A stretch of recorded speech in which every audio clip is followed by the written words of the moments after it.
El projecte de la T-Mobilitat s'ha presentat públicament aquest dimecres aprofitant el Mobile World Congress. Aquesta nova eina permetrà comprar o carregar els bitllets des de casa, informar-nos dels viatges que ens queden o gestionar els nostres títols de transport. A més, permetrà tenir un registre de dades en temps real que beneficiaran tant a usuaris, els quals podran recuperar els abonaments en cas de pèrdua, cosa que ara no es pot, com a les empreses de transport, que podran adaptar els seus serveis depenent de la demanda.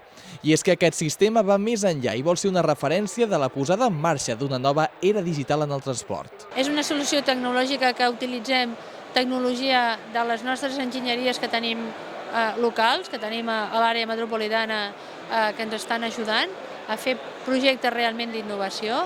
Estem també utilitzant la tecnologia més puntera i més segura i més confiable i més dinàmica per tenir una infraestructura de transport que pugui realment ser escalable en el futur i adoptar noves tecnologies que puguin venir, i estem realment realitzant un projecte de tecnologia que és molt diferenciador en relació a altres projectes que són normalment només la instal·lació d'equipament i ja està. La implantació de la T-Mobilitat afectarà tota la xarxa de transport, que no deixarà de funcionar amb el format convencional mentre s'estigui aplicant el projecte.